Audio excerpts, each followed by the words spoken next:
Today we discuss the story of Team Foxcatcher. From an awkward childhood to a life filled with disappointment and loneliness, John du Pont was truly a bizarre individual. Lacking the necessary talent, he started a wrestling club on his family's farm in the 1980s. From there, booze, cocaine, and paranoia took over his life, leading to him isolating most of his athletes and eventually to the murder of one of the most beloved wrestlers. I'm Mike. I'm Ian. And I'm Dave. If you thought an episode about an awkward weirdo obsessed with wrestlers was going to be about Mike, stick around. John du Pont is about to one-up his ass. This is Necronomipod. The standoff between a SWAT team and the heir to a fortune continues tonight. Police say John du Pont shot Olympic wrestling great Dave Schultz last night. Now he's facing off with police as they try to negotiate an end to that standoff. Kristen Z is in Pennsylvania. Tonight, the phone line to the mansion is working. The line was destroyed in a fire here last October, but it was fixed early this morning. Since then, police negotiators have been calling du Pont approximately once every hour from a locked room at the local fire station, which serves as the command center. Officials characterize the conversations as longer than 30 seconds, but they won't say if du Pont is coherent or despondent. He's refusing to come out, and at this point, police have no plans to force him out. So off the top, I want to clarify that this is not an episode about professional wrestling. This is the amateur wrestling world. So real wrestling. Yeah, real wrestling. And in the intro, I know we alluded to wrestling, but this is not just another typical Mike episode where I'm talking about professional wrestling and its tragedies. Although I do recommend going back and listening to Chris Benoit and Bruiser Brody, which I think is only available on Patreon. True. We had an interesting comment on Castbox. I saw it today. I forgot to send it to you. Really? Yeah. Someone did not like the Chris Benoit episode. Yeah? Because he didn't do that. Benoit didn't do it. Yeah, he didn't. So we have several listeners that are wrestling, like pro wrestling fans, that believe that Chris Benoit did not do it. This person was pretty angry about it. Wow. Yeah? They had some caps. They were typing in all caps at some points. Yeah. Wow. Please submit one piece of evidence that shows it was someone other than Chris Benoit. I assure you that evidence does not exist. I want, like, people, when I did that episode, people thought, like, I was happy about it. I fucking loved Chris Benoit. I still watch his matches. I don't want to go back and think of him as a murderer who, you know, took out his 7-year-old son and his wife. All of the evidence leads to Chris Benoit. There is nothing to support anyone else. What do people think? It's a conspiracy and he was set up? We talk about it in the show, some of the conspiracies. They think like that Kevin Sullivan, yeah. Whose wife Benoit later married. Yeah. There was no signs of any forced entry into the home. No signs of distress. It's something about the text messages. They said something like anybody could have sent those text messages. And that's their evidence? Part of the evidence. Like anyone, okay. All right. What about the fact that Chris called the WWE multiple times throughout the weekend, making excuses for why he couldn't make live shows? Meanwhile, his wife and kid were already dead. If they were murdered, why would he not have said something? It's a great point, because Mike. The autopsy report timeline doesn't fit. That Nancy was dead on. I think Nancy died Friday night, Daniel Saturday night or Saturday morning, and then Chris Sunday night. He was making excuses for why he couldn't make events Friday and Saturday. So someone else killed them and broke in, and he decided not to call 911 and made excuses that they had food poisoning. I mean, come on. Well, you're jumping to conclusions, Mike. Next thing you're going to be saying is Bill Cosby raped all those women. Jumping to conclusions. Preposterous. I'm literally stating facts. Oh, fucking Bill. I was wondering when we were going to get to that one. Next thing you're going to be saying is that Bigfoot film is not a person in a rubber suit. Man. Woo! So, yeah. Well, if you didn't like the Chris Benoit episode, okay. Sorry. I spent a lot of time looking into the conspiracies as to why Benoit might not have done it. There is no rational argument or evidence to state that he didn't. Do better research, Mike. Yeah, I know. We suck at that. There's an epidemic of people making that argument when they don't agree with your opinion, your outcome. Well, in all fairness, I don't know if this guy said I didn't do good research. No, he was just pretty passionate about the fact that Benoit didn't do it. I mean, just in general these days, if people don't agree with what your point of view on something, they're like, well, do better research. Or if you make an argument, they say, or if you question them on something, they say, well, research it for yourself. Right. Right. Yeah, maybe I did, pal. Maybe you should redo that episode, Mike, and look at this evidence you've clearly glossed over so haphazardly. Hey, if someone has evidence, I'd love to see it because I cannot find anything as to why Benoit might not have. But, I'd be happy to do a part 2 where I come out and say, I don't think he did it. New evidence has come forth. You know who did kill someone? John du Pont. There are witnesses. Indisputable, to the crime. So anyways, I just wanted to clear that up off the top. This is a, amateur freestyle Greco-Roman wrestling type story. Still true crime. And I think looking at the coverage we did for the month, or we're going to do for the month of July, this is the only confirmed murder we're covering in July. What? Isn't that odd? Yeah, that's true. So, I don't know. Put that in your weeds pipe and smoke it. Weeds pipe. Whatever you use to smoke a weed. I don't know what you guys do. Your recreational activities. But anyways, that's all I had off the top. You guys got anything? I'm going to be taking over this show. So if you guys got anything, now's your time to freestyle. No, I don't really have anything on my mind. I'm good. All right. Ian and I are just going to veg out here and let you talk for the whole thing. We're not really going to say much. Oh, boy. Yeah, we're recording this on a Sunday night, which is odd for us. So we're all a little bit out of our, in a funk. Got wrestling on the TV. Yeah, we do. Pay-per-view. Professional wrestling. Not the stuff we're going to be covering tonight. So we're still nerding out a little bit. Tights versus singlets, right? Well, Kurt Angle might have something to say about that, Allie. Anyways, should I dive in? Yeah. Do I have your permission, Dave? You want my permission? Dive in like it's a new freshman at the fraternity house. Boom. Zoom, zoom, zoom. So off the top, I just want to throw out some of the sources I used for this episode. There's one good documentary and then another really good documentary. ESPN did one of their 30 for 30s on this story. It's called The Prince of Pennsylvania. I recommend checking that out. And then Netflix has a documentary called Team Foxcatcher, which is really well done. It's probably the best documentary that I've seen on this. I also used the National Wrestling Hall of Fame website for this. And then I read a book. Well, it's called a book. It was more of a pamphlet. It was like 75 pages called Wrestling with Madness by Tim Huddleston. And that was my main source I kind of used for this episode. So I did research. Anyways, all right, let's dive into it. David Leslie Schultz was born on June 6th, 1959 in Palo Alto, California, to parents Philip Gary Schultz and Dorothy Jean St. Germain. He had a younger brother, Mark, and 2 half-siblings. We'll get to Mark more in a little bit here. Schultz began wrestling in middle school after spending much of his childhood being bullied for being overweight and for having dyslexia.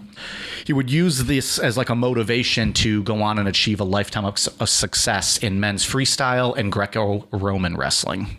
Mike, can you explain the difference in freestyle or between freestyle and Greco-Roman wrestling? I could. In 1977, as a senior at Palo Alto High School, Schultz... You could, but you chose not to, apparently. Right, I answered the question that was asked. Let me rephrase that. Would you mind explaining the difference? I'll be honest. I don't know. Do you? Did you look it up? No. God damn. No. It's two different sports in the Olympics, right? I believe so. Two different styles of wrestling. Right. And I don't even know if both even, because wrestling like fluctuates whether or not, like it hasn't been in the Olympics the last, I don't think, couple years, or what hasn't? Wrestling in general. At all? Like, yeah. Like they had been cut. Really? Yeah. It was a big thing in the, the wrestling community that it didn't make the Olympics, or maybe make way for synchronized swimming, probably.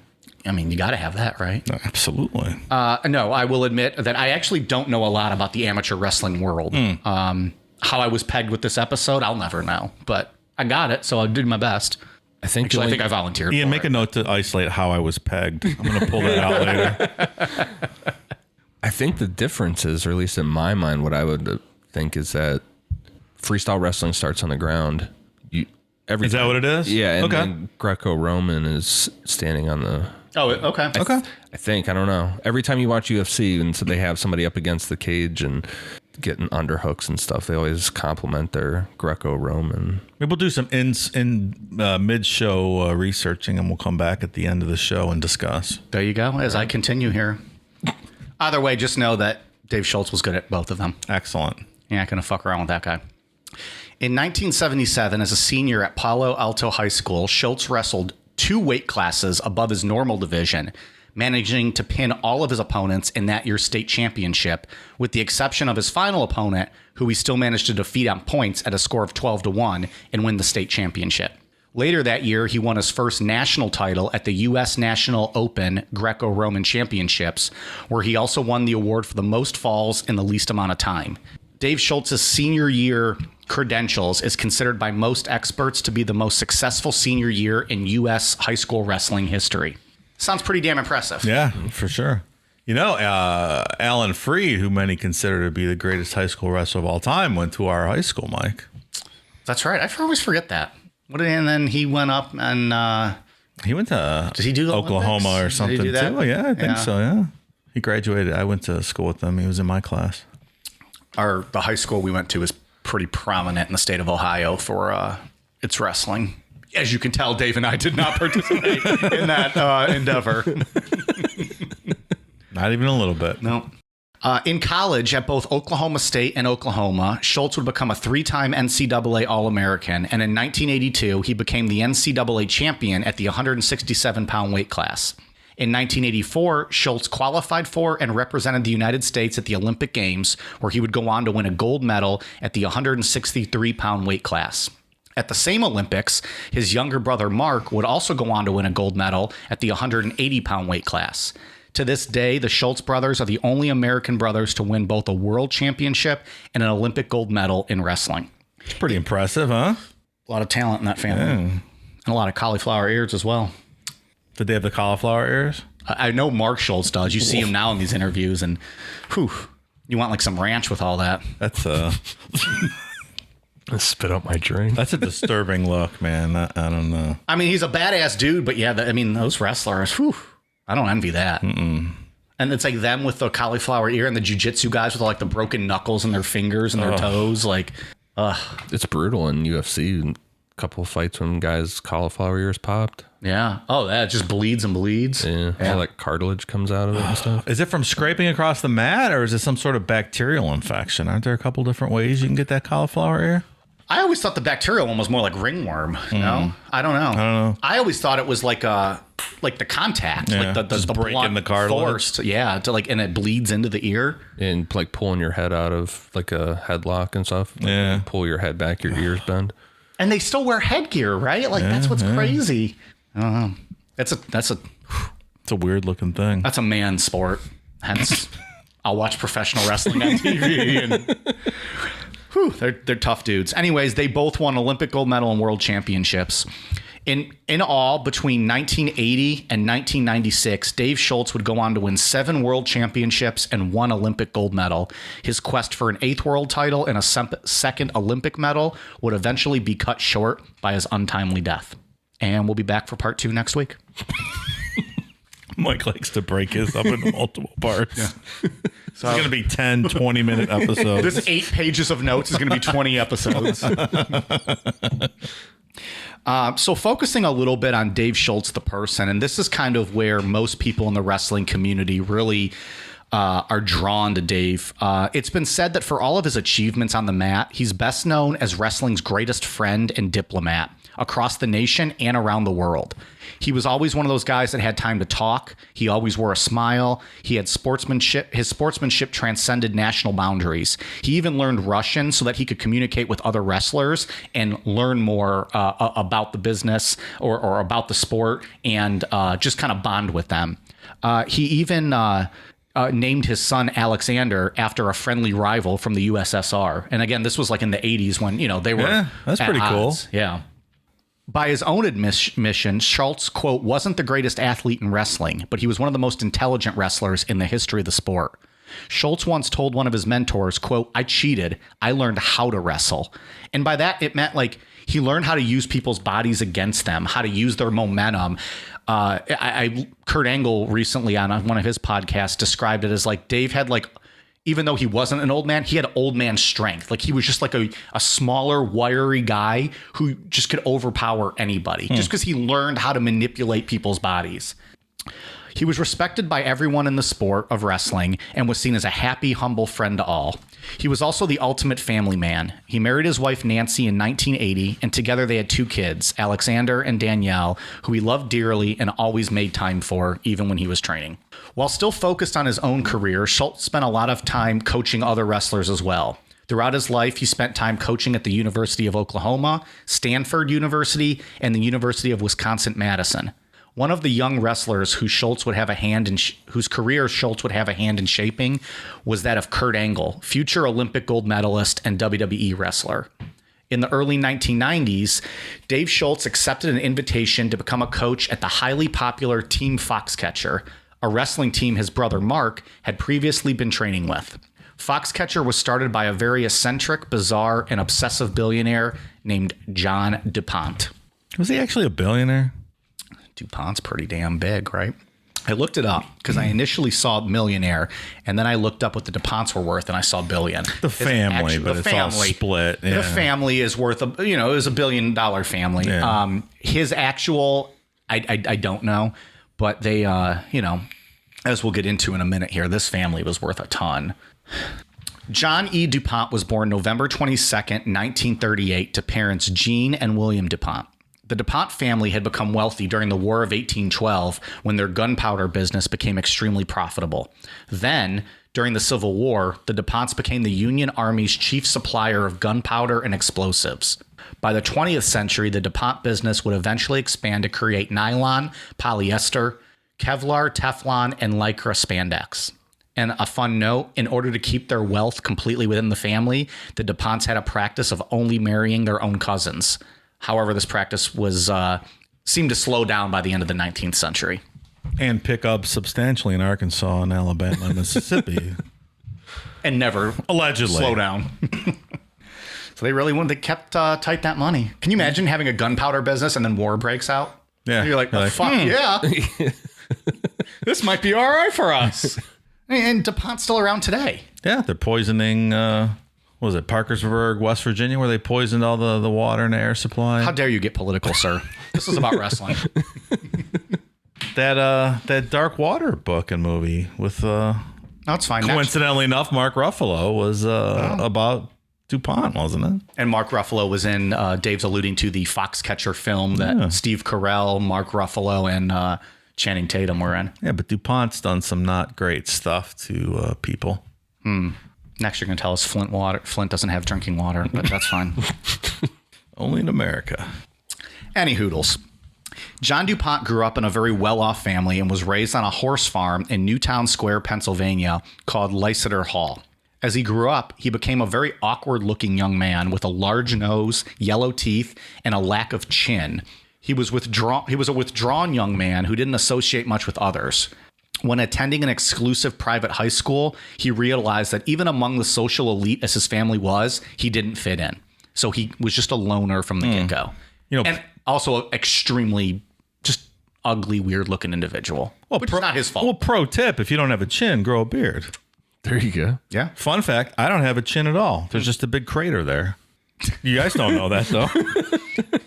It's true. Don't know. I overcompensate for my lack of a chin. I was going to say, going back to pro wrestling, again, I'm tying this back. Kevin Nash has always had a goatee because he said he has a weak chin. There you go. It doesn't look good. Doesn't look manly. Yeah, and I guess you mean like a prominent, it almost just kind of looks like it just goes into your neck, sort of. Yeah. And that's, John du Pont was just a kind of odd looking guy, and it didn't help that he had worse behavior and was kind of sheltered away from everybody because they were, they had millions and millions and maybe billions of dollars. Sure. You remember when you had to shave your beard a couple years ago? I was just going to say that. He was walking by my house a couple years ago. It was right after I met him, too. Yeah. And he waved, said hi to me. I'm like, all right, hi, dude. I didn't realize it was him because I never seen him without a beard before. You mean the same guy, Ian, who, a few weeks ago, drove right past me as you waved to me walking to Dave's house and didn't recognize one of your best friends in the world? You literally look at my face when we're recording twice a week for the last 2.5 years. You waved to me and drove right by and did not realize it was me. I would never guess that you wouldn't recognize Dave without a beard. I was real confused for a second. Unreal. So DuPont withdrew. He became a loner. He didn't have friends and he never dated. But he did realize he didn't need to make friends because people can be bought.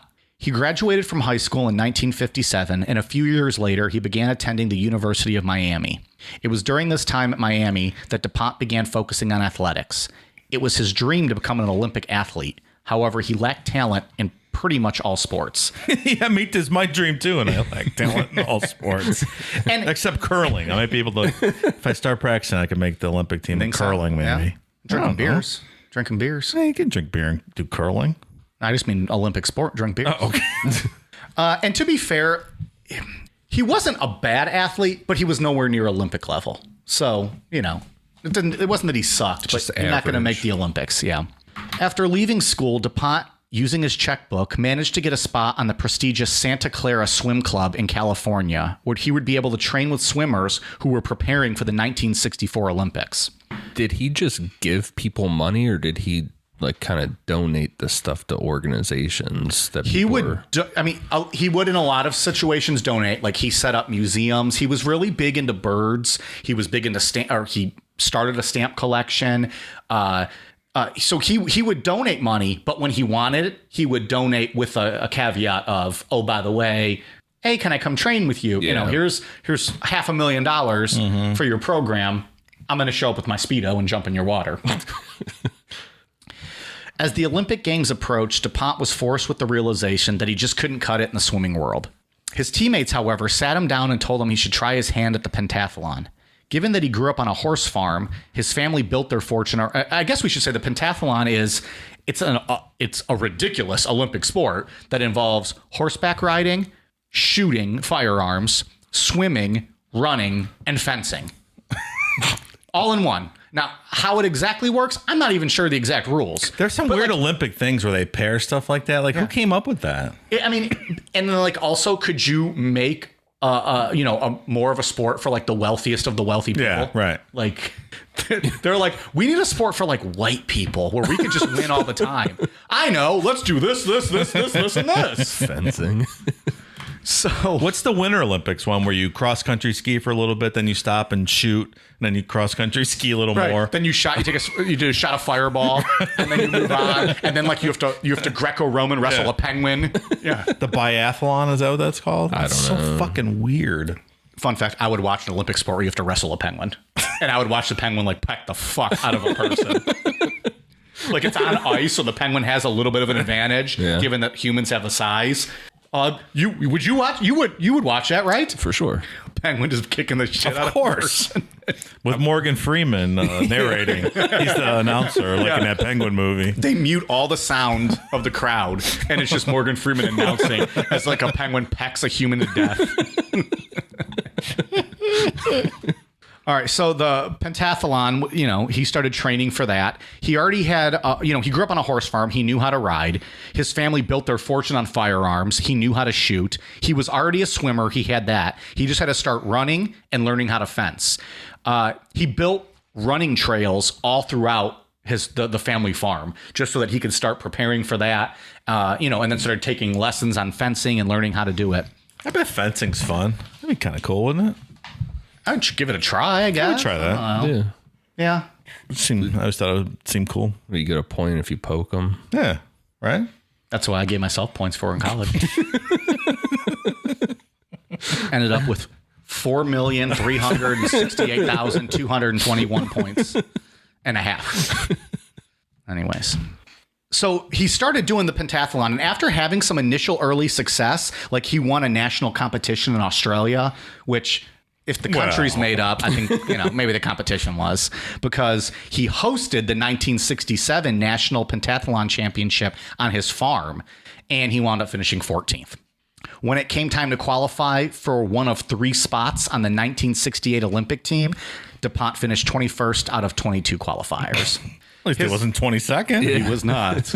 His Olympic dreams were officially over. It must be nice to just be able to buy your way into whatever you want to do, And that's... we're kind of laying the groundwork for how he live the rest of his life. Like any problem, I can make it go away. If I want to fit in, I'll buy my way in. I mean, his family was prominent. You can search John du Pont. There's pictures of him with like presidents because his family was very well off, and they donated money, and he was a philanthropist. He gave money, and but it was his way. He was doing it to try to be accepted and to try to fit in. And then he would later learn, like, hey, money can also kind of help you if you're in a situation too. So that's usually the case. Yeah. It's interesting to note here that in 1974, a girl named Patty Hearst, who came from a very wealthy family, was abducted, and this became a major news story across the country. The whole incident greatly disturbed du Pont, and this was the start of his paranoia, which would only increase with his age and with his drinking and drug use. Is that on our list? Symbionese Liberation Army story? Yeah. I'll have to do that one day. That's interesting. That's really interesting because Jim Jones got involved in that whole Patty Hearst stuff. Oh, what did he do? He was setting up like a foundation to try and look good, but then on the back end of it, he was, all about the communist stuff.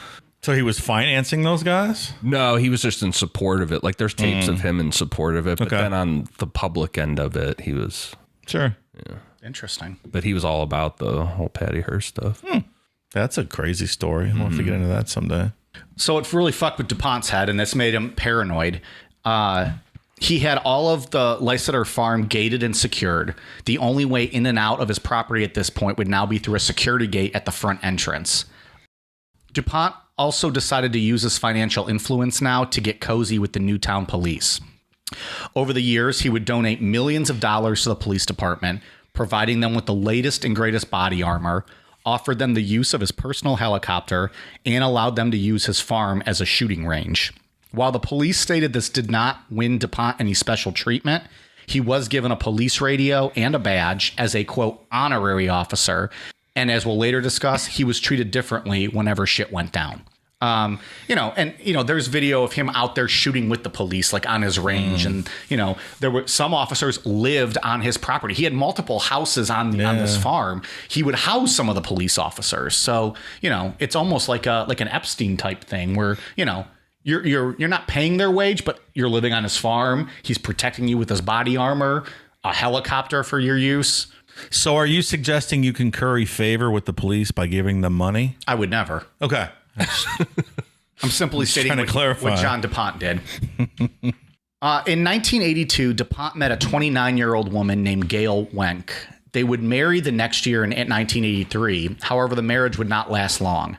Du Pont's paranoia led to him trying to control Wenck's every move. On top of that, his drinking was increasing, and on multiple occasions, du Pont would physically abuse her and threaten to kill her, telling her that nobody would ever find her body, and even if they did, nothing would happen because he controlled the police. Their marriage was annulled after 90 days, and they officially divorced in 1987. Well, that escalated quickly. Very quick. I was reading a little bit about that. He was accusing her of being a Russian spy and whatnot, which I think we'll see later in the story. He started accusing everybody. Yeah. Anyone that his head, like he was a sick individual, but he thought everybody was out to get him. Yeah. And, would hold her down and like hold a gun to her head or choke her and threaten her. And, she put up with it the first few times. And then eventually was like, okay, this is not the guy that. She probably pinned him because he came in 21st out of 22nd. Well, on the pentathlon, there was no wrestling in that. We'll get into his wrestling career here in a minute. So by now in his 40s, du Pont was ready to move on to his next athletic endeavor. In 1986, and Ian, this goes back to what you asked, he donated millions of dollars to Villanova University so they could build a new basketball arena. In return, by the way, it was called like DuPont Arena. In return, of course, DuPont asked that they start up a wrestling program and name him the head coach, even though he only had 1 year of wrestling experience, which dated back to his freshman year of high school. And also Villanova was like, people aren't even asking for a wrestling program. Like, okay. Like, you're not going to turn down millions of dollars. So they're like, okay, we'll do it. DuPont had always loved the sport of wrestling, but his family wanted him to be successful in what they considered a more upscale, non-barbaric sport. Like badminton or something. Polo. Sure. Fencing. Fencing. They came from, horse riding. They were into all that. And the pentathlon probably was perfect for him. Now that all those other avenues, though, were closed, he went all in on wrestling. He went about putting together the best coaching lineup he could, including hiring Mark Schultz, Dave's younger brother.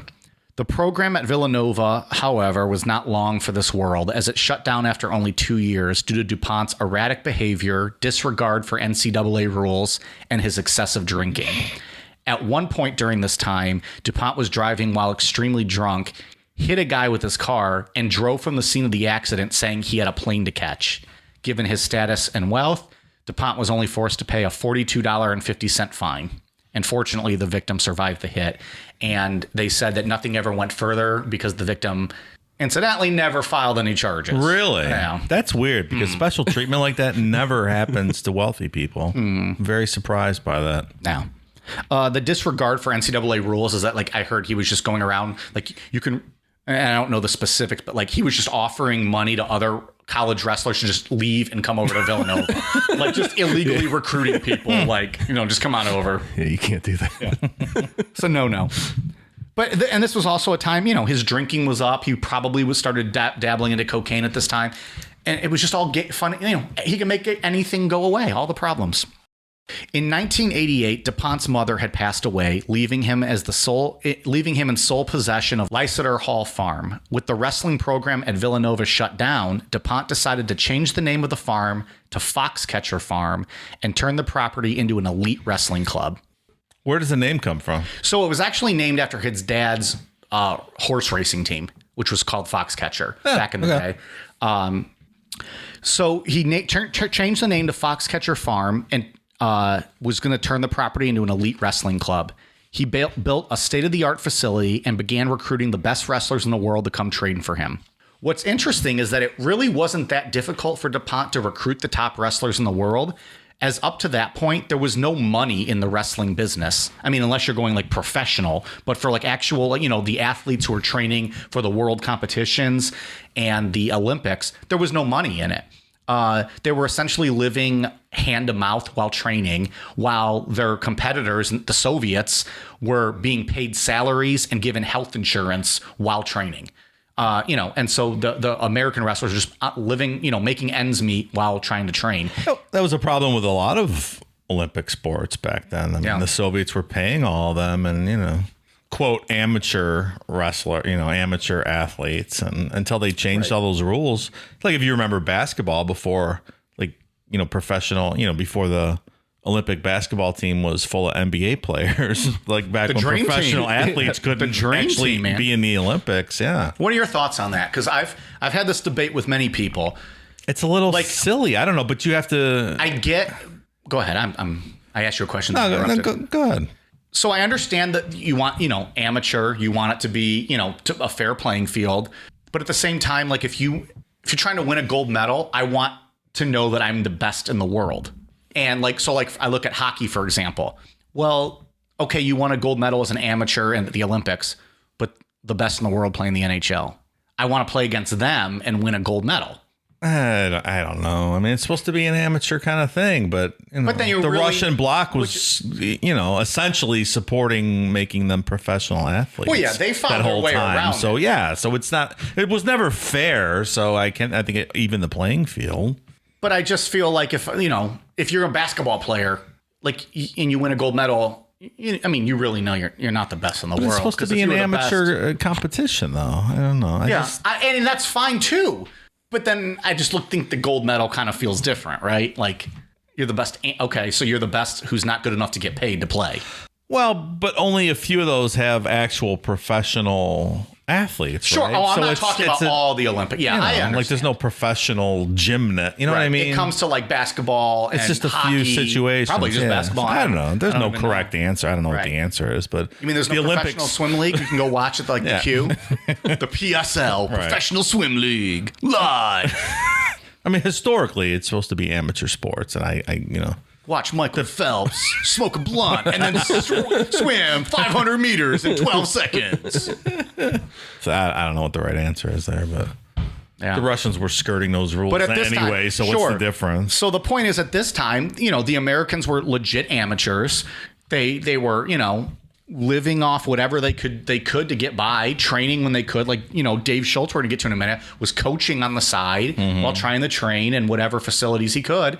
Now DuPont's building this Olympic-style training facility, offering them, we'll get into it, offering them lodging and access to his mansion and, paying for whatever they might need. And, obviously it was easy to attract wrestlers to that.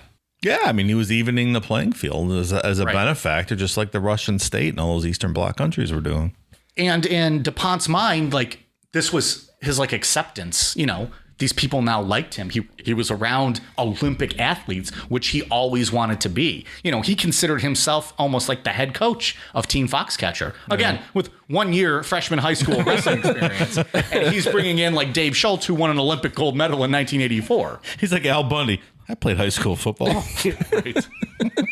Or if I'm fucking Napoleon Dynamite, I could throw a football clear over those mountains. Fucking sidearms. Was Uncle Rico. In 1989, top wrestlers from all over the country began coming to Foxcatcher Farm to train. One of them was Dave Schultz. Dave's brother Mark had been with DuPont since joining him at Villanova a few years earlier. And although Mark experienced some success in his career training in DuPont's program, DuPont's antics were starting to take their toll on Mark, and he began to see DuPont as a toxic individual. Not only was DuPont paranoid and an alcoholic, he was doing excessive amounts of coke, offering it to the wrestlers, and behaving very oddly, like becoming obsessed with Mark and wanting to control his entire life. DuPont also began setting up recording cameras on random parts of his property. He would then sit there and rewatch hours of random footage, like literally hours of just the trees blowing in the wind or the clouds passing by in the sky. And DuPont was convinced he would see things or figures or shadows moving in the video. He would make other people watch him with him, but nobody ever saw anything of concern other than DuPont. So anyways, Dave Schultz was set to begin his journey at Foxcatcher as Mark Schultz decided to retire and move on. Did Mark try to warn Dave at all? Yeah, about coming into this situation? Mark tried telling him, like, hey, this is not a good environment. This guy's weird. He's paranoid. He's toxic to your training. Like, it's just something's off here. But again, this was a facility that nobody ever had access to before. There were still a bunch of wrestlers there in training, and they were thriving, like they were doing well. But you just had to get past the bullshit of DuPont. Like he would have you over and like into his mansion on the property and like make you like listen to the walls and like tell you like there's a guy in that wall. He's going to try to come out and kill me tonight, but I'll shoot him first. Like just random stuff like that. Like if you could put up with that, because it wasn't 24/7, but he would go through like just periods and where he would just go manic or something would happen and he would just be so paranoid. And if you can get past that, then other than that, he was a reserved, quiet guy and he was paying you and you had a place to stay and you had all access to this facility. So, which doesn't come along every day. So when you get something like that, it's hard to turn down. Sure. Right. And so Mark tried telling Dave like, hey, this is why I'm out of here. But Dave's like, look, I packed up my family. We committed to DuPont to come here and, I'm going to make it work. And as we'll get to in a minute, Dave and DuPont had a good, bond with each other. So, yeah. Did you watch the 30 for 30? No, I only watched the Netflix one. The 30 for 30, I believe, is the one that's all done like with Mark, like in the documentary. So Mark kind of tells the whole story of everything, which is really good if you want to hear it from his perspective. Right. So I don't think he was even a part of the Netflix one. I don't remember. I don't remember seeing him. He wasn't even, at all. A lot of the people who are interviewed in it, and some of them, was it Dan Shade, who we'll talk about here later. He was a part of both, but Mark was only a part of the ESPN one, and he tells a lot about his experiences with John du Pont. If you watch the Foxcatcher movie, they allude to DuPont almost being homosexual and like coming on to the wrestlers, but I've not seen anything that was like proven for sure that he was like that or that he would, make advances on anybody. But they allude to that in the Foxcatcher movie a lot. So anyways, take that for what it is. either way, DuPont was, he became like kind of obsessed with some of these guys because this was the life he wanted to live. He wanted to be one of these top athletes, and he was lonely and a bit deranged, and, figured he paid for everybody. So He could do what he wants. he could do what he wants. Is there something interfering with your happiness? Something keeping you from achieving your 2020 goals? Let's face it, these are certainly trying times. From being cooped up inside your home to wondering how you're going to pay next month's bills, we're all experiencing some form of stress or strain on our mental health. And for that, BetterHelp is here for us. BetterHelp is an online mental health provider that will assess your needs and match you up with your own licensed professional therapist. The best part? No waiting rooms. That's a pretty big deal if you're as impatient as I am. BetterHelp is a safe and private online environment that will have you communicating with a counselor within the first 24 hours. And once you've begun, you can send your counselor a message at any time, always getting a helpful response in a timely manner. You even have the ability to schedule weekly video or phone sessions, all from the comfort of your very own couch. BetterHelp is available worldwide and has a broad range of expertise available, including licensed professional counselors who specialize in depression, stress, anxiety, relationships, sleeping, trauma, anger, family conflict, LGBT matters, grief, and self-esteem. In fact, so many people have been using BetterHelp that they're currently recruiting additional counselors in all 50 states. Not happy with your counselor? No worries. BetterHelp is committed to facilitating great therapeutic matches and makes it easy and free to change counselors if needed. Remember, everything you share with your BetterHelp counselor is completely confidential. And while it's not a crisis line, it is a convenient, professional, and affordable way to seek the help you deserve. Financial aid is even offered to those who qualify. Want to hear how BetterHelp assisted people just like you? Check out the testimonials posted daily on their site. Look, we here at Necronomipod want you to start living a happier life. So, as a listener, you'll get 10% off your first month by visiting betterhelp.com/necro.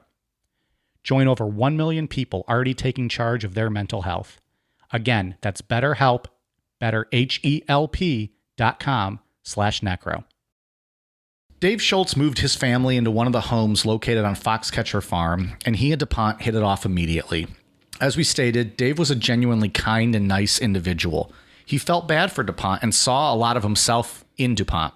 Wrestling for Dave was an outlet from the bullying and the dyslexia he endured as a child, and he believed that wrestling was an outlet for DuPont and his loneliness. The two shared a bond for many years, and DuPont found himself really fond of Dave. Dave Schultz supported him, validated him, and helped train him to learn more about the sport of wrestling. DuPont, now at the age of 55, even began wrestling in senior competitions. Oftentimes, his Foxcatcher teammates would pay off his opponents to let DuPont win. If you watch some of the videos of these competitions, it's really uncomfortable and weird. Like, Lay on top of them. Of them. It's like just two old men like in singlets rolling around on a mat, like not knowing what they're and maybe the competitor knows what he's doing, but like maybe he was paid off, so he's like, I'm literally laying here, and DuPont doesn't know how to pin me.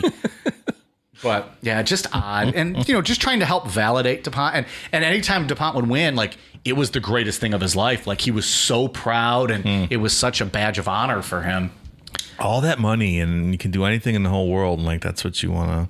I mean, that's your deal. I get the Olympic thing, like that's cool. Yeah. But then, like, just give him the platform, and then just step back. Wear your jersey to the competitions and stand like in the owner's box or something. Yeah. You know what I mean? As the years went on, DuPont's paranoia was getting worse. He believed that his, quote, enemies were out to get him and were watching his every move, even while he was inside his own home. He was sure that somebody was going to kill him in his sleep. Because of this, DuPont started to withdraw from the Foxcatcher team. He didn't trust anyone and believed maybe even somebody on the team was out to get him. He just needed to figure out who this was. Was he getting any sort of mental health treatment? No. Whatsoever? Nothing. So, at different times, the wrestlers would approach him about treatment for like his alcoholism. He would write it off or say, no, my family will disown me if they know I had a problem. They would, they would take away my money and, however it was set up. So the people reached out to help him in general, but he didn't want it. He shrugged it off and, played it off like he was fine. And they were careful because he was a wild card. And if you came at him like that, you might now be looked at as the enemy. Yeah, right. And as we're going to get into here in a bit, like he was not afraid to approach people that he thought were against him. What age did we say what age he was when all that paranoia started? So that would have been, here's my notes. He was born in 1938, and that abduction was in 1974. What's the math on that, Dave? 30-something years old? 36. Yeah. 36. So he was 36 years old. You can clean that up however you want. What's the abduction? What are we talking That was about? the Patty Hearst. the Patty Hearst. Oh, when he okay. started going paranoid, Got or it. like one of the first early tells that he was going paranoid. So he was in his mid 30s when it started. But again, we don't know because he had such a sheltered life. He didn't really associate with many people. Who knows what was going on? And he wasn't exactly open about this prior to.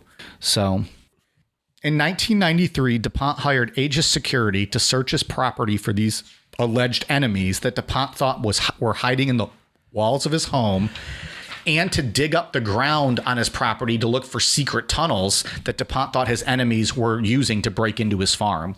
And from what I read, Aegis, and especially DuPont's private security officer through Aegis, Patrick Goodell, they didn't necessarily play into his fears, but they accommodated every request he had because they knew they would be making money. Cha-ching! So, Hell you have yeah. people on your walls? Absolutely. We'll look into that. We'll for get you. rid of those. Let's take down your walls. Oh, you want us to dig up your land and over there? Of course we will, because you want to be the safest you can be. Oh, yeah. So that just helped, perpetuate his paranoia and think, okay, see, these guys are on my side. They understand. They get it.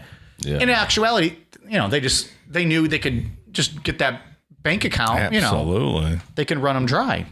In total, DuPont spent over $200,000 on Aegis services, investigating his farm for non-existent threats. Meanwhile, DuPont's behavior was still becoming increasingly worse. He once ordered all treadmills to be removed from his property because he thought they were speaking to him. Hey, my Peloton bike speaks to me. It's like, hey, fatty, get on the bike. As you walk by with like a mouthful of pizza rolls, you just like use your foot to close the door and keep on walking. You're like, I'm with him on that one. Another time, he intentionally drove his car into a pond, almost drowning his passenger. And from what I read, the passenger was like a higher up official from USA Wrestling that DuPont was just, acting odd and drove into the pond. And two, if it wasn't for DuPont being like a previous swimmer, because we said he was good, just not great for Olympic, that the guy would have died, but DuPont saved his life. It's great. It's And funny. again, I watched that documentary today. Apparently, he got a loaner when it happened, and the next day he drove it right back into the pond again, like 2 days in a row. Just ridiculous behavior. Another thing, like he bought an old tank from the United States government. He was probably still, the ammo business and all that. He bought a tank and then just rolled up onto his property with this big ass tank that he now bought. He loved that firearms. repetitive stuff's interesting. Like, I think this guy's clearly showing signs of schizophrenia. Oh yeah. But there was, at this point, he was no family really, like, because he didn't talk to extended, and then everyone else there was kind of essentially on his payroll, and they liked him. But when they reached out, like, he would get crazy back to them, like, and they didn't want to be kicked off the farm. Right. So it's, who's going to do something? There's something to that with schizophrenia, with repeating things. Remember Joseph Callinger would break out that guy's windows? Go night, every day. Yeah, go over and fix them for him. Then the same night he'd be out there breaking them again. Interesting.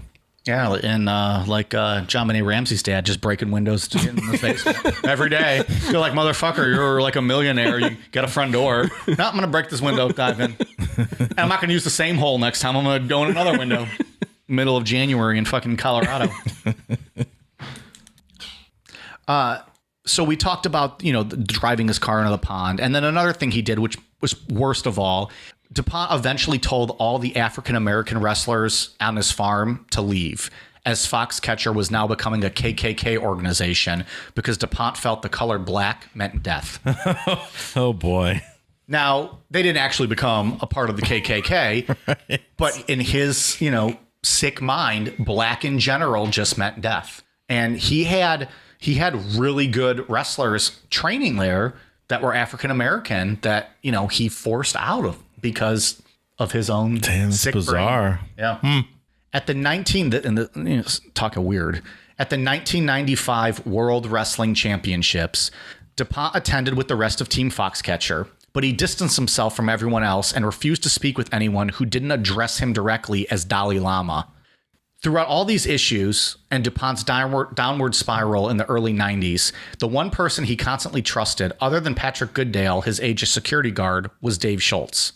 DuPont saw Schultz as his protector and friend, and no matter who else might be against him, there was no way Schultz could be a part of the conspiracy to kill him. And I think that goes back to just the kind of person Schultz was. He was always comforting the DuPont, didn't really play into his fears, but would just tell him, hey, everything's okay. No one's out to get you. Just a genuinely good guy who, DuPont felt that kinship to, and he was the one guy he trusted. So whatever happens in the story through the end here, Dave's probably good because he's his one dude. And we'll touch on that next week in part 3. Ian has a boner. Seth Rollins just walked out on the pay-per-view. Oh, boy.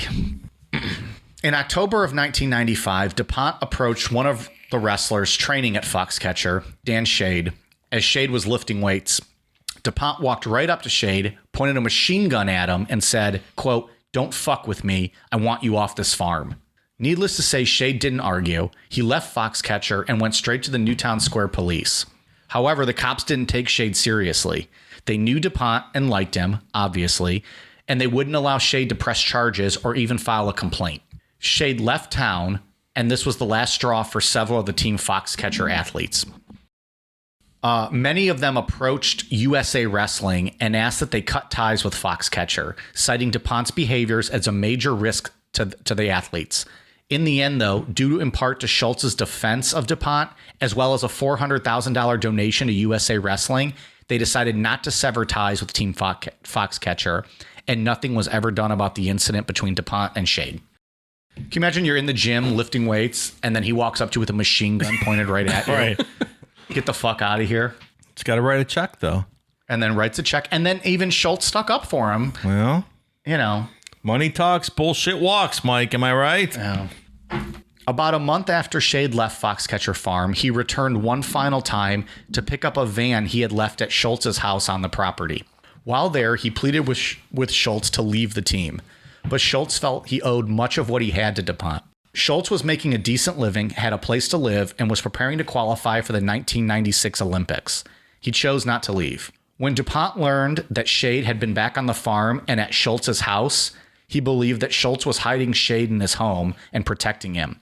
DuPont showed up at Schultz's house one day, bombed out of his mind, and began accusing Schultz of hiding Shade somewhere in the home. DuPont felt betrayed. Like we said, this was the guy he trusted the most, was Dave Schultz, and now he's learning that the guy he just kicked off of his farm is back, and now he thinks Dave is hiding him. Kind of coordinating or planning the plot with the one guy he can trust. Right. I can break it down for you, Dave. As a Christian, it's like he's the Judas. Oh, okay. You might get that. 30 pieces of silver. It's a Bible reference. Got it. Yeah. Got it. More of that on Bible Babble with your pal Dave. Patreon.com. DuPont trusted Schultz, and now in his mind, Schultz was a traitor. Schultz, being the nice guy that he is, simply calmed the belligerent DuPont down and drove him back to his mansion. But now the seeds had been planted in DuPont's mind. Not long after this incident, there was a party thrown by some of the wrestlers on the farm. Schultz, who was just relaxing from his training and trying to have a good time, began shooting off bottle rockets. This led to DuPont, who was at the party, to tell another wrestler that he knew someone was out to get him, and now he had just identified the threat. Oh, back up, DuPont, back up. Oh, shit, DuPont, back up. On January 26th, 1996, Dave Schultz was in his driveway on Foxcatcher Farm working on his car when he heard another vehicle pulling up. He turned to see DuPont driving up with Patrick Goodale, the head of security, sitting shotgun. As the window rolled down, Schultz smiled and waved and said, "Hey, coach." At this point, DuPont stuck his arm out the window, pointed a .44 revolver at Schultz, and asked him, "You got a problem with me?" Before Schultz had a chance to answer or even realize what was going on, DuPont pulled the trigger and shot at Schultz, hitting him in the elbow. Goodale yelled and asked DuPont what he was doing as DuPont fired a second shot at Schultz, which hit his chest and sent him face first into the snowy ground. Schultz's wife, Nancy, heard the shots and ran out of the home onto the porch just in time to see DuPont fire a third and final shot into Schultz's back. She rushed back into the house to call 911. How about the security guy takes the gun away from him? Not much of a security guy. No. There are conspiracies that people think that it was security that were in DuPont's mind that led him to do this. That they were the ones that like instigated all of this. Now I'm not, I don't know if any of that is true or how much merit there is to that, but there is people that think that. But I think it also happened quick, and he didn't take the gun away, which maybe he should have, but he's also sitting right next to him in the car. Yeah. I don't know. But yeah, that would have been nice. But he was also DuPont security. He wasn't anybody else's security. How do you, Well, but still, I mean, you would think you would save somebody's life. And you'd be protecting your client by taking the gun away from him. Just my opinion. I could be wrong. I don't disagree. On the phone with the Newtown Square police, Nancy tried to explain what had happened. But when she mentioned that DuPont was involved, the dispatcher almost didn't seem to believe her. She was asked repeatedly if it was an accident or intentional and why DuPont would do something like this. She finally yelled hysterically into the phone, "He's insane." That's weird. Cops didn't like, what do you mean? He's a good dude. And couldn't possibly be committing a crime. I don't think they hesitated to send to dispatch people there. Right. But, just the questioning. And you can hear parts of the 911. We tried to find it. Ian, I know you looked too. We can't find the full 911 call. But like just repeatedly, like, who did this? Why would they do that? Yeah. Was this intentional? Sure? Was this an accident?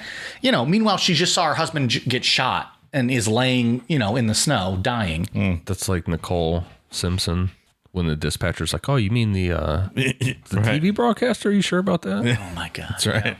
Meanwhile, back outside, Goodale managed to get out of the car and pulled one of his guns out at DuPont. So there you go. Okay. All right.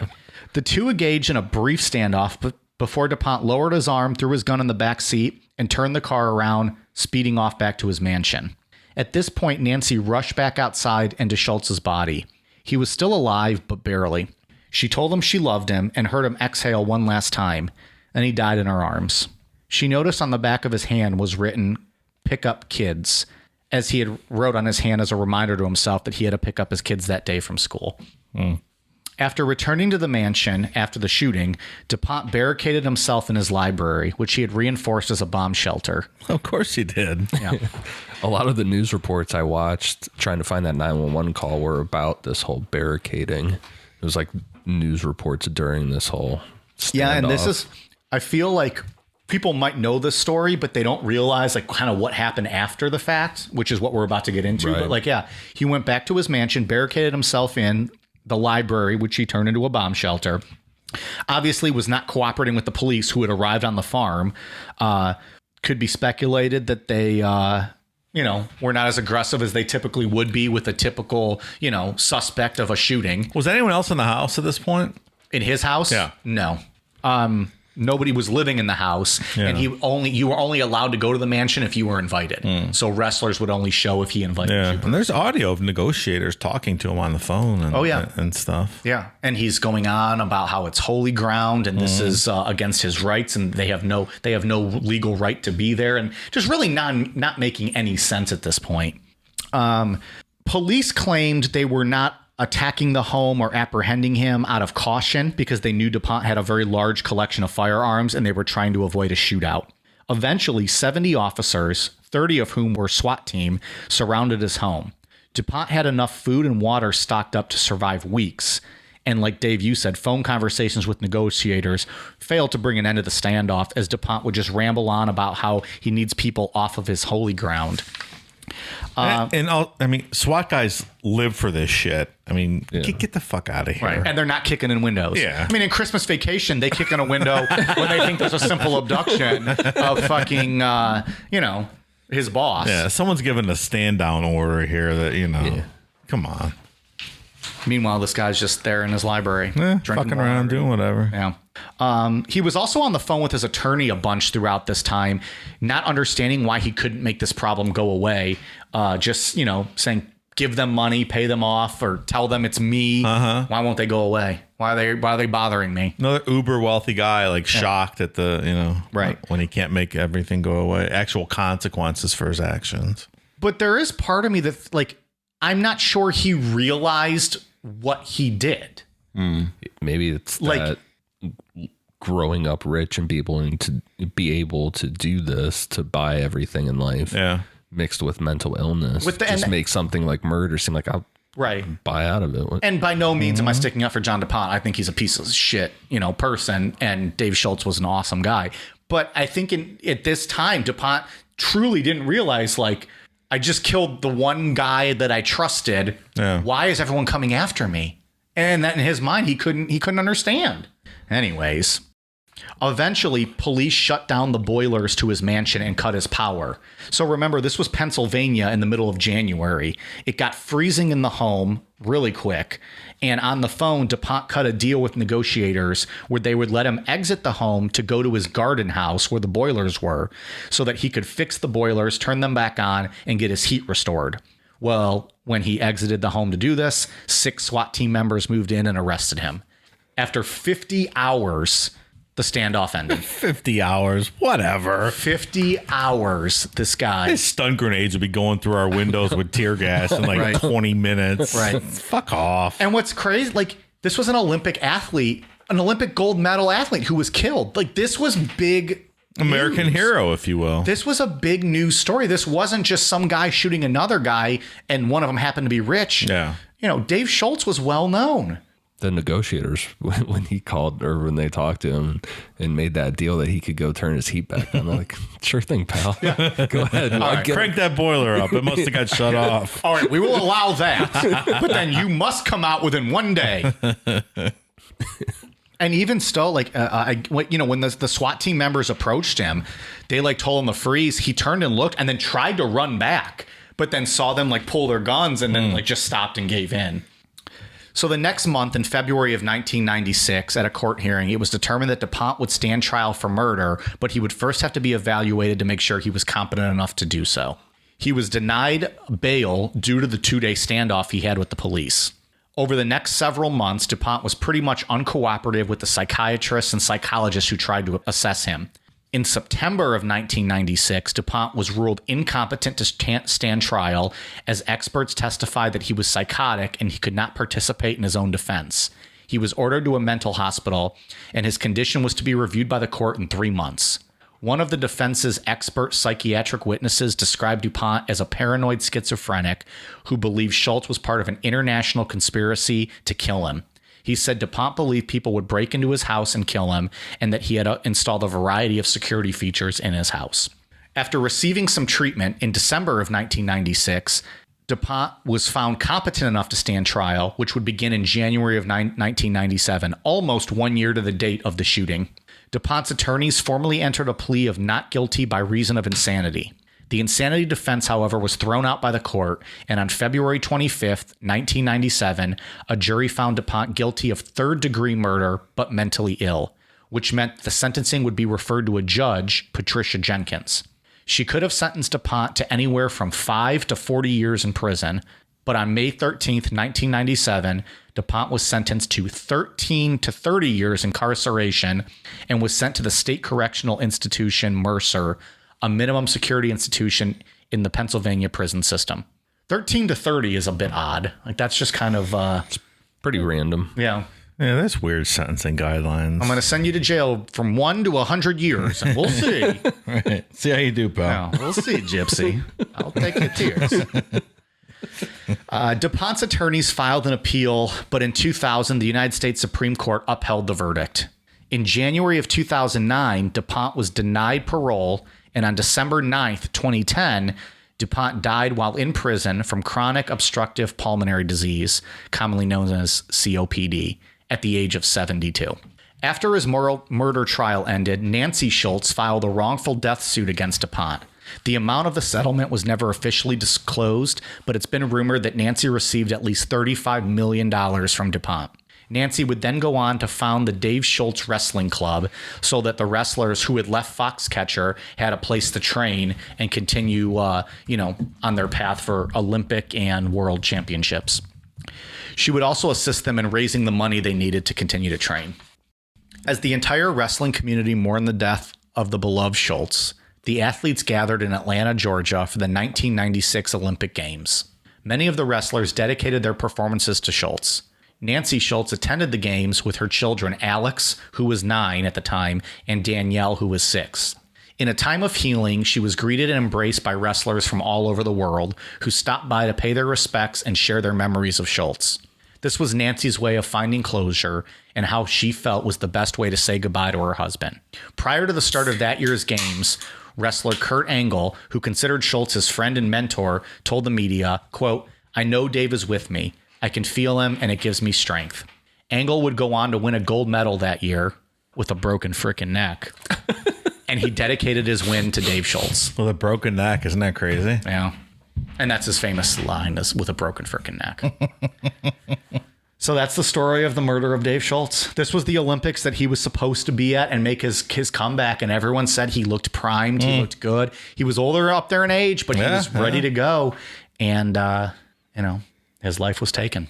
It's a shame. Kurt Angle then ended up signing with the WWE and began wrestling for them in late 1999. And Kurt recently said his entire first year in the company, he wore a singlet that was the exact singlet that style that Dave Schultz wore when he won, I believe, his Olympic gold medal as a tribute to Schultz.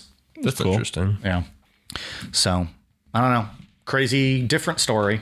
And DuPont ended up leaving most of his estate to some Bulgarian wrestler guy. A Bulgarian wrestler that, just random, they met at a world championship. Yeah. They were close. And that Bulgarian wrestler was close with the Schultz family. They lived on Foxcatcher Farm. Their kids grew up together. But they said, it might be in the Netflix, the Team Foxcatcher documentary. After Dave died, the Bulgarian wrestler they kind of disappeared from the family. They didn't really hear from them ever again. Maybe because, DuPont left them his fortune. But yeah, their kids grew up together and they were good friends. And, it's like a little community there on Foxcatcher Farm. Yeah, there's all those houses. Sounded great, and, the wrestlers are living in homes or in dorms and stuff like that. And, if you got invited to the mansion, you could. And I think Kurt Angle told a story on his podcast recently where he got invited to the mansion. They were eating pizza, and DuPont came to him and was and said something like, "Kurt, I know you hide in these walls at night." and he's like, "I just want you to know I know." And Kurt's like, "What the fuck are you talking about? I'm just trying to eat some pizza, have a cheat meal, and then I'm going to go back and start training." Right. Just stuff like that, random crazy stuff. He'd invite you to the mansion and then he'd make you watch hours of footage. And they said it would literally be of the trees on his property. Hours of watching the trees. And DuPont was convinced there was shadows and figures in there hiding. And they're like, there's nothing there. The answer, my friend, is blowing in the wind. It's blowing in the wind. That's why. That's why you watch that footage. I guess so. Well, someone should have smartened Dave up to that, I guess.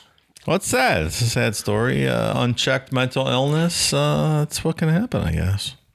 Yeah, and watching there's home videos of Dave Schultz with his kids, and he's just the ultimate family guy. It just looks like a cool dude. And then you watch the Foxcatcher movie with Steve Carell and which one I call it plays him, Mark Ruffalo.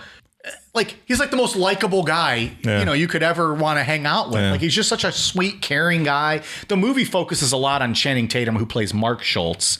Did you see the movie, Ian? No, I didn't see it. Don't watch it because you don't want to see Steve Carell. No, it's okay. The Foxcatcher documentary on Netflix is the best. You don't want to see Steve Carell as a piece of shit. Yeah. At least I don't. I want to see him making shitty jokes in an office and getting himself in. Getting himself in debauchery and hijinks ensue. But anyways, I don't know. I think it's an interesting flip on unchecked mental illness. A lot of times you get, guys like Richard Chase or people that didn't have access to it. Yeah. And just when you have money like that and you're padded. It's a different sense of loneliness. You're not the lowest part of the social class. You're the upper part, but you've distanced yourself from everyone. Plus, you're kind of awkward, so you have no real friends. And then just because of the family around you and that padding, I don't know what I'm trying to say. We'll leave it at that. Because that's just a different outcome. And the only, and like, I think the people that reached out to him, I think thought it was more of like an alcohol or drug thing as opposed to mental health. And he was never going to admit to any of that. Probably even mental health either. But, you know, the only ones that were reaching out were the ones who he was literally, you know, taking care of to be there. So very odd.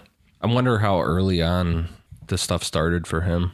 Yeah, that's what we were talking earlier. Like we didn't know till like the 30s or till he was in his 30s at least. But and do you think often it's an embarrassment for the family where they're like they don't want to acknowledge it, they just brush it under the rug because someone, you know, with our stature doesn't, you know, wouldn't be afflicted with this kind of problem. That's kind of what I was trying to get at. Yeah. So it goes unchecked. Like Richard Chase's mom unchecked it, and then now you have like this guy whose family probably didn't check it because embarrassed, like you said. Yep. But then it's a whole different problem because he has access to millions of dollars. Right. Sure. Well, yeah, too, because then what are you going to do? Like back in that day, you don't send him to a mental institution. That's below them. Right. Like you don't do anything like that. And realistically, I mean, mental institutions were not great back then. So I don't know. It's interesting. Like what might they have known or seen? The guy was this, you know, crazy. He'd go in his backyard and just start shooting off guns just randomly. There's video of him, like just shooting like, you know, machine guns and assault rifles off his back patio into nothing while people just film him. I know I say it every time we talk about this, but like statistically, people with schizophrenia or like severe mental illness aren't violent, but when there's all those warning signs there and things are getting progressively worse. Yeah. If they don't get help, that's right. Because he felt he was being attacked. So he needed, you know, there was a threat somewhere. Yeah. Oh, yeah. It's a sad story. All right. You guys got anything else with the murder of Dave Schultz, Team Foxcatcher? I got the difference between freestyle and Greco-Roman, if you guys would like to hear it. Let's hear it. I'm interested to see if I'm right. All right. Freestyle is different from Greco-Roman simply because Greco-Roman does not allow scoring below the waist. No leg attacks or trips. The main difference between freestyle and folk style is that in freestyle competition, you do not do anything while you're on the bottom besides trying not to get turned. So does that make sense? So there's no, you're not going to shoot on someone's legs in Greco-Roman. So that makes sense with UFC when they hold somebody up against the cage. You're only going upper body. There you go. Throw them down. Okay. Glad we could clear that up for everyone. Greco-Roman sounds just intense then. Like just, it's like eye to eye with the guy the whole time. I feel like those are like really strong guys. Yep, probably. That you can just stand there and push against each other. Right. All right. Well, thanks for clearing that up, Dave. People have been wondering this whole episode, I think. Oh, I know. Ian, any final thoughts? No, good episode. Yeah, good job, Mike. Thanks for doing that. I hope people enjoyed it. Patron shout outs. We got a few new patrons this week. Thank you very much to Lauren Huey, Catherine Marie Schusler, Andy Birkin, Patty C, Hap P. Roy, or Hey P. Roy, Kristen Wetzel, Bailey Sensabaugh, Blake C. This one kind of came out funky in the notes, but Ulrika Purvison. We'll try our best with that one. I might owe an apology on that. Brody Robertson, Dalton Jolis or Jolies, Nathan Maude, Jose Solis, Nikki B, Sophie Maslin, Chelsea Connor, Michael Carrillo, and Tabor DeRoyne. We are at patreon.com/Necronomipod. Thank you guys very much. Ian, what do you got? For iTunes, I have one for MCMR94, Guitar Freak 22. They want to know if you watch AEW, Mike. What is it? What is the name? Guitar Freak 22. Well, Mr. Freak 22.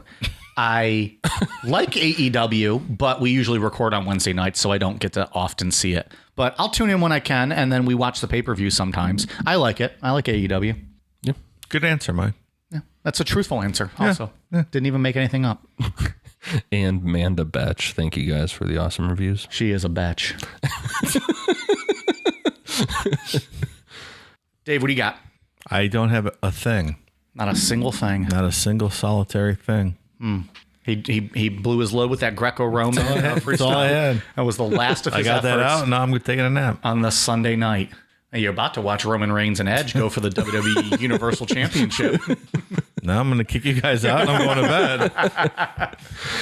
So, all right, we are on Twitter, Facebook, Instagram, YouTube at Necronomipod, patreon.com/Necronomipod, amazon.com, search Necronomipod. We appreciate you guys listening, and check you later. All right, you guys ready for a cool down beer? Cheers.